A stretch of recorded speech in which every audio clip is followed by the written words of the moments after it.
Mad Max is great. I've loved the films since I can remember, and while Furiosa is a disappointing IP slop addition to what was otherwise a stellar series, I still hold George Miller's creation close to my heart. I love the high-octane chases, I love the alternative editing, I love Tina Turner's shoulder pads, I love the feminist spin of Fury Road, I love it all. As a Mad Max man to the max, I have a tumultuous relationship with the 2015 Mad Max game. I bought it on release as a launch title for the desktop PC I had just built for myself. It was my first step into PC gaming, unless you count Civ 5 on my laptop before that. It wasn't the highest spec PC ever built. I was a student at the time, so I couldn't afford the latest GPU or motherboard. But it was decent. It could play most of the games I needed it to, except Mad Max. I don't know why it couldn't play Mad Max, but it just straight up wouldn't work. Games with higher minimum specs ran fine. Games with impressive mechanics made my PC sound like a jet engine, but ran at a reasonable frame rate. Mad Max, not so much. Flash forward nearly a decade, and my colleague casually mentions that she's playing Mad Max on her Steam Deck. This game, which 9 years ago couldn't run on a mid-range PC, carries a stable frame rate on a handheld. I am gobsmacked. Some of you will be saying this is obvious. Of course technology gets better as time goes on. But in my lifetime, I've gone from dial-up internet that you had to plug in to surf the web, and using expressions like surf the web, to having the combined knowledge of all humanity in our pockets. My first phone was, no joke, a Nokia 3310. Now I have a folding 7.92-inch OLED screen in my pocket with a resolution far better than my household TV as a kid. In the nearly 30 years of my life, technology has progressed at an unprecedented rate. Even in the last 10 years, technology has sped ahead, put the pedal to the metal and not let up. The fact that the Steam Deck is leagues ahead of a mid-range PC from 2015 isn't surprising, but it should be amazing.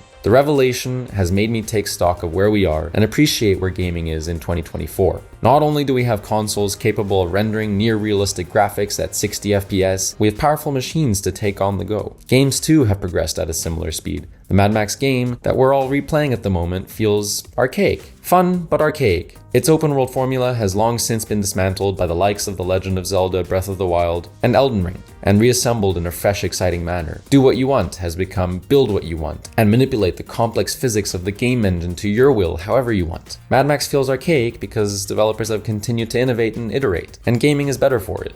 Replaying Mad Max feels like revisiting a 7 out of 10 from 2015. That's largely because you are revisiting a 7 out of 10 from 2015, but that's not necessarily a bad thing. I actually think Mad Max was extremely underrated. The game has its ups and downs, some mechanics are better than others, the opening is excruciatingly slow, but as a blast from the past, it's brilliant, and you can play it on your Steam Deck. Take this opportunity to appreciate where we're at right now. Take a step back and think about the games we suffered through in years gone by. Painful loading time between levels, janky cameras, the crashes, the bugs. Well, bugs are still here to stay, but gaming has never been better, and unless Mad Max is a prophecy rather than a work of fiction, it's only going to get better. Remember that the next time you get annoyed because your frame rate dropped momentarily to 40 FPS. Are you currently replaying Mad Max? Let us know what you think in the comments below, and be sure to check out thegamer.com for all your gaming needs.